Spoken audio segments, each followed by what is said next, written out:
대장이라면 무슨 코인이 생각이 날까요? 저는 불과 3년 전이라면 한국의 이더리움이라고 불렸던 아이콘이 생각날 것이고, 최근이라면은 카카오 자회사에서 만들어온 이제 그라운드엑스에서 만들었던 클레이가 떠오를 수 있는데요. 하지만 이 두 코인보다 현재 훨씬 유명하고 이미 상당히 많은 업적을 이룬 대장 코인이 따로 있습니다. 그것은 바로 이번 영상의 주제인 테라 코인입니다. 테라는 현재 시간인 2022년 2월 17일 기준으로 시총 8위에 랭크되어 있는 코인으로, 실제로는 이제 테라와 루나로 어떻게 보면 나뉜 코인이고, 둘의 목적은 동일하다 생각하면 될 것입니다. 땅 혹은 지구라는 뜻을 가지고 있습니다. 그에 반해 루나는 라틴어로 달이라는 뜻을 가지고 있습니다. 이름만으로도 이제 두 코인이 어떤 느낌인지 알 것입니다. 달은 이제 지구의 위성으로, 이제 루나는 실질적으로 테라를 보조해주기 위한 코인인데, 트레이딩을 하는 사람들 입장에서는 루나가 실체고, 그 다음에 실질적으로 이 암호화폐를 쓰는 사용자 입장에서는 테라가 실체라 생각하시면 될 것 같습니다. 한번 확인해 보겠습니다. 이 왼쪽에 있는 사진은 신현성 대표고, 우측에 있는 사람은 이제 권도영 대표라고 합니다.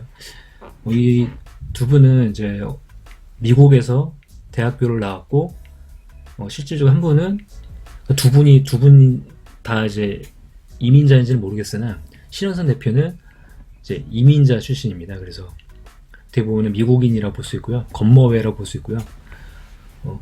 일단은 신현성 대표는 처음에는 블록체인에 대해서 잘 관심이 없었는데, 우측에 있는 권동 대표가 블록체인에 대해서 좀 자주 계속 설명해주는 바람에 계속 이제 처음에는 블록체인 하는 사람들은 이게 무슨 사기야 라고 생각할 수 있지만, 나중에는 정말 빠져들게 되잖아요. 이제 그런 것처럼 이제 신현성 대표도 티켓몬스터를 만든 창업자였는데, 이게 정말 미래다 싶어서 이제 나오게 된 겁니다. 아무튼 정보를 보면 알겠지만 신현성 대표는 펜실베니아 경제학과 출신이고, 권도영 대표는 스탠퍼드 컴공 출신이죠. 그리고 둘 다 경력 자체도 화려합니다. 신현성 대표는 티켓몬스터를 물론 만들기 전에도 맥킨지를 다녔던 경력이 있고요, 권동 대표는 마이크로소프트랑 애플을 다녔던 경력이 있습니다. 그래서 두 분의 포지션을 제가 보면은, 이제 신현성 대표는 이제 CEO 혹은 이제 COO, CFO까지 할 수 있는 포지션을 보이고, 권도영 대표는 CTO랑 CIO 역할을 할 수 있는 포지션으로 보입니다. 사실 이 화폐는 태생은 이제 전자상거래 코인입니다. 아무래도 티켓몬스터를 만든 신현성 대표가 있다 보니까 테라는 전자상거래 기반으로 어떻게 보면 만들어졌으며, 그러니까 테라 코인은 이제 정말 실생활에 쓸 수 있는 화폐여야 한다는 것이 이 신현성 대표의 생각이었습니다. 그러기 위해서는 이제 화폐 가격 자체는 매우 안정적이어야 하며, 그로 인해서 테라를 스테이블 코인으로 만든 것이죠. 하지만 이제 암호화폐가 가격 변동이 없으면은 사람들이 외면하게 되겠죠. 즉 수익이 날 수가 없기 때문에 아무도 해당 암호화폐를 사지 않을 것입니다. 즉 화폐로서 가치가 사라지게 되는 것이죠. 그래서 근데 이제 딜레마를 어떻게 조절했는가, 그게 바로 루나 코인입니다. 그래서 루나 코인으로 백단에서 암호화폐를 계속 가격을 조정하고, 테라는 계속 달러랑 연동되는 혹은 원화랑 연동되는, 각국의 화폐랑 연동되는 그런 패깅된 어떻게 보면 스테이블 코인입니다. 그리고 이제 우리나라에서 그러니까 우리나라에서 아무튼 만든 화폐이기 때문에 우리나라에서 좀 쓰려고 했었는데, 한국 같은 경우는 암호화폐에 대한 그런 법과 규제가 매우 강력하죠. 그래서 사실은 어느 회사가 암호화폐를 발행해서 그걸 쓸 수가 없습니다. 그래서 차이라고 하는 이런 간편결제 앱에서 블록체인 기능만 사용을 했고, 테라로 결제를 하고 있지는 않습니다. 다만 이제 우리나라에서만 안 되는 것이고, 이제 몽골이나 동남아 같은 곳에서는 테라로 결제를 쓰고 있습니다. 이게 어떻게 가능하냐면, 테라 얼라이언스 자체가 한국 기업만 있는 게 아니라, 한국뿐만 아니라 한국의 이런 유명한 기업들, 티몬이나 배달의 민족 같은 기업들만 있는 게 아니라, 지금 이 모르는 처음 보는 기업들도 있을 텐데, 이게 동남아 최고의 중고 사이트, 중고 거래 사이트라고 하고요. 이 캐러셀이라고 하는데, 그다음에 이제 글로벌 쇼핑 플랫폼인 Q10 같은 경우가 있고, 이런 기업들이 다 모여서 테라 얼라이언스를 만들었습니다. 그래서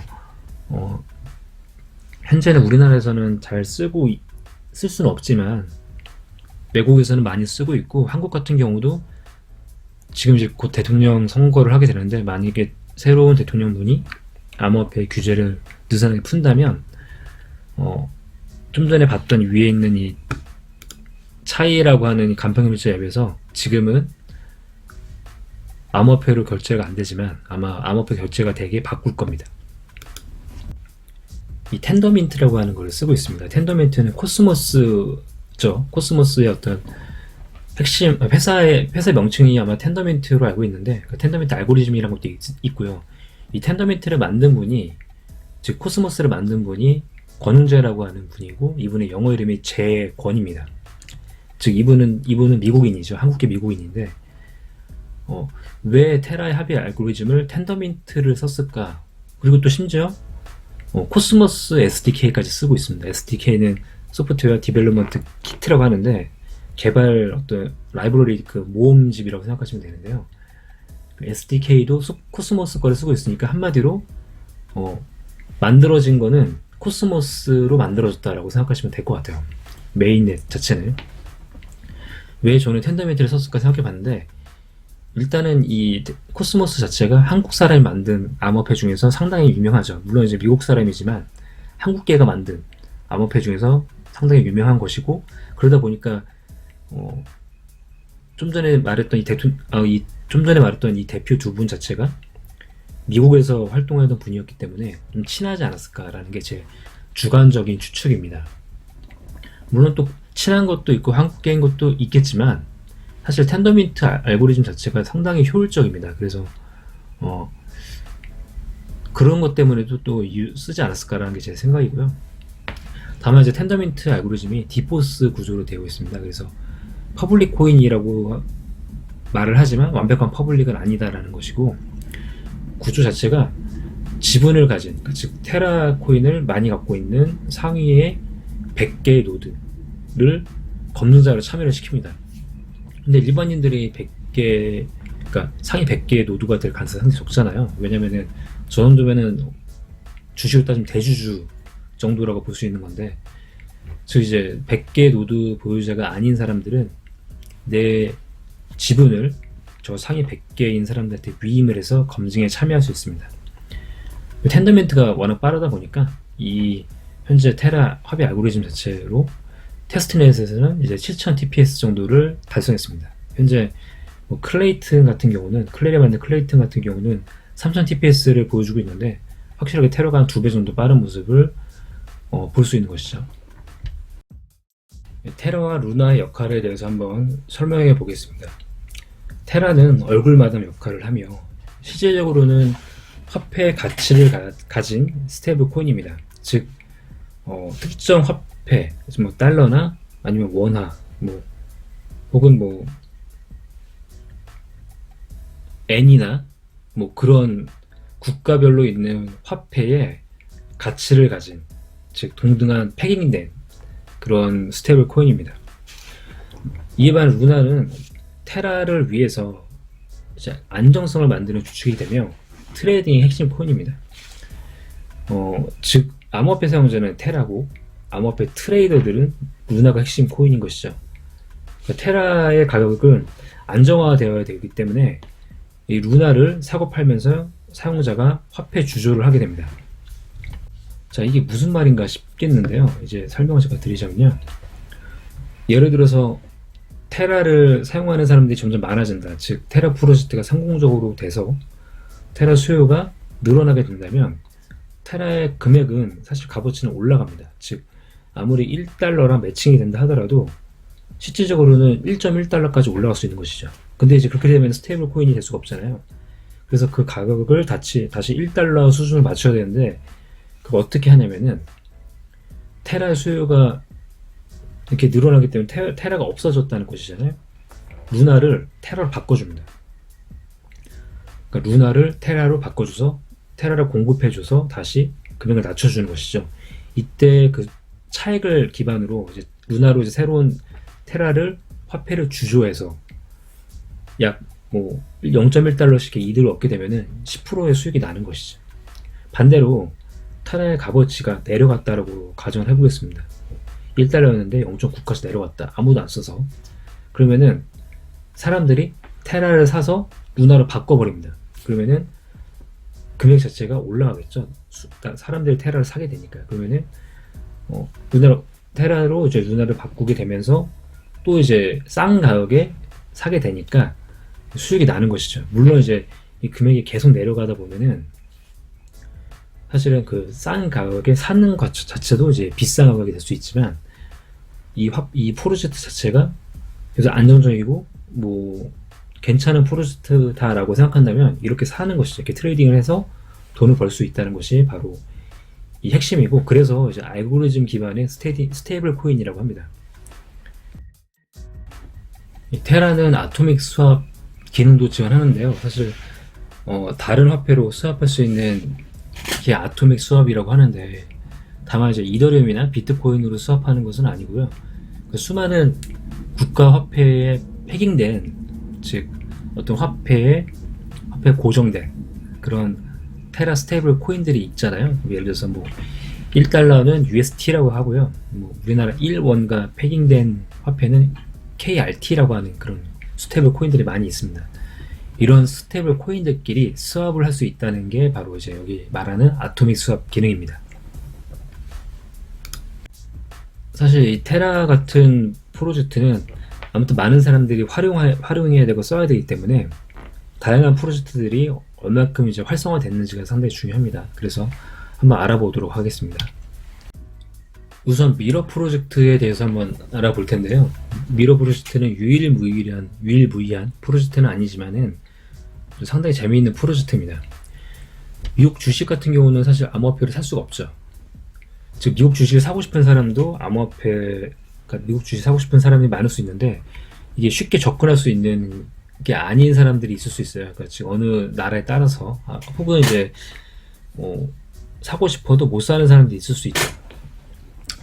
근데 이제 이거를 암호화폐로 동일한 것을 만들어내고 이거를 암호화폐를 사는 겁니다. 즉 넷플릭스나 테슬라 같은 이런 것을 똑같이 화폐를 만들어내고 금액을 따라가는 거예요. 이 화폐가. 그러면은 사람들이 그러니까 넷플릭스 수익이 올라간다면, 혹은 테슬라가 실질적으로 주가가 올라간다면 돈을 벌게 되는 것이죠.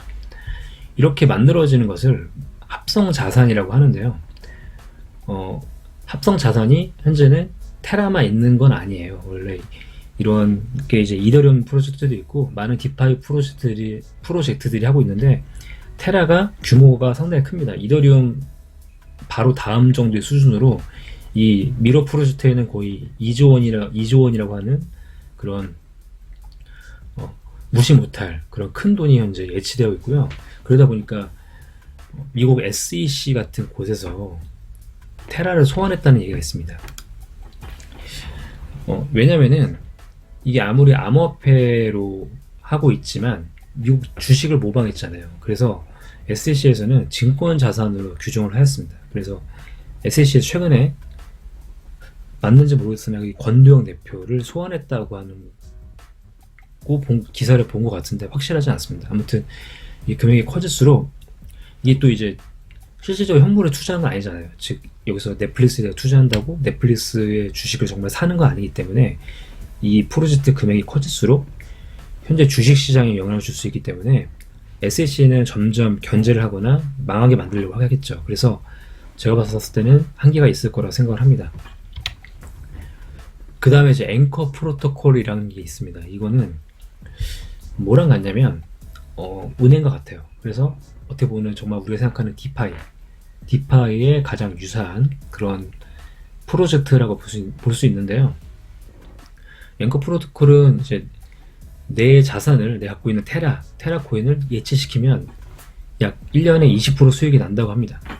그러면은 대단하죠. 20%의 수익이 난다는데 좀 누구나 다 이렇게 예측을 하려고 할 거잖아요. 도대체 어떻게 20% 수익이 나는가를 한번 저희가 봐야 되는데, 앵커 프로토콜 로직에 대해서 한번 설명을 드리자면은, 예치자는 일단 20% 수익이 나잖아요. 그러면은 사실은 대출하는 사람들은 20%보다 많이 그런 돈을 이자를 내야 될 것 같은데 그게 아닙니다. 웃긴 건 예치자는 20%지만 대출자는 18% 이자밖에 안 내요.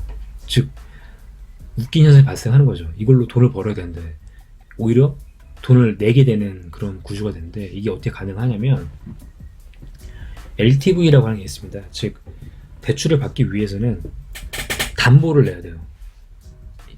LTV가 다 뭔지는 아시잖아요. 예를 들어서 뭐 50% LTV가 50%를 한다면 내가 50%만큼은 그런 자산을 가지고 있어야 된다는 거죠. 그래야지 빌려주겠다라고 하는 건데, 자, 이 테라코인은 그러니까 즉 예를 들어서 뭐 누가 2000 UST를 빌린다, 2000 뭐 UST 테라코인을 빌린다고 한다면 내가 2000 UST를 갖고 있어야 돼요. 그리고 이를 담보로 해줘야 됩니다. 그러면 이제 이 앵커 프로토콜은 이 담보로 받은 테라코인을 이용해서 스테이킹을 해서 수익을 냅니다. 즉 돈을 놀리지 않고 계속 수익을 내기 때문에 대출 이자가 예치 이자보다 좀 싼 것이죠. 또 거기다 추가적으로 대출자에게는 앵커 프로토콜도 코인이 있는 걸로 알고 있는데 거기서 보상으로 코인을 추가적으로 주기 때문에 이런 다양한 리스크를 제거하게 됩니다. 그런데 이제 또 다른 문제가 있죠. 뭐냐면은 사람들이 예치만 계속 하게 되는 문제가 발생하는 거죠. 즉 18%의 이자가 너무 비싸다고 생각을 하게 되면은 사람들이 대출을 안 받을 거잖아요. 이 대출을 받으려면은 사실은 암호화폐가 계속 올라야 되는데 지금처럼 암호화폐가 이렇게 위험한 상태가 되면은 주식도 무너지고 있고 전쟁 때문에 이러면은 사람들이 대출을 안 받겠죠. 올라올 거라 생각을 하지 않으니까. 즉 이럴 때는 내가 갖고 있는 테라코인을 예치하려고 하는 그런 문제가 발생하는데 현재 이것 때문에 이자를 줄 수 있는 그런 돈이 부족한 사태가 발생했습니다. 그래서 이 루나 파운데이션 가드라고 하는 곳에서 이게 여기서 이제 950만 루나를 충당해 줬다고 합니다. 이게 우리나라 돈으로 약 6천억 원이라고 하는데 이것도 이제 올 11월까지 이자를 줄 수 있는 금액이라고 하니까 사실 그 전까지 만약에 계속 테라가 내려가서 대출하는 사람이 점점 줄어들고 예치하는 사람이 더 계속 늘어난다고 한다면 정말 위험할 수 있겠죠. 그래서 이 부분에 대해서 어떻게 극복을 할 수 있을 것인가를 좀 봐야 될 것 같습니다. 근데 사실 한 번만이라도 11월 전까지 한 번 암호화폐가 전반적으로 다 펌핑을 하게 된다면 사실 이 모든 문제는 사라지게 되겠죠. 왜냐면은 그러려면 예치금을 했던 사람들이 돈을 뺄 테고 다시 또 돈을 더 많이 벌려고 대출을 받을 수도 있고 그렇게 될 테니까 사실은 지금 우크라이나 사태가 저는 끝나면 주식시장이든 암호화폐든 한번 또 크게 한번 오를 그런 일이 벌어질 거라 생각하고 있는데 이게 우크라이나 사태가 빨리 끝나게 된다면 사실은 이 모든 문제가 저는 해결할 수 있을 거라 생각하고 있어요. 아무튼 여기까지가 제가 조사한 테라코인에 대한 내용이고 사실은 기술적으로는 텐더민트를 쓰기 때문에 크게 기술적으로 볼 건 없고 이 프로젝트가 어떻게 진행되고 있는지 그리고 어떤 리스크가 있는지만 보면 될 것 같습니다. 이상 암호화폐 강의의 강철이었습니다. 구독과 좋아요는 영상 만드는 데 힘이 됩니다. 감사합니다. Let it go, ain't nobody go. Take our bodies higher.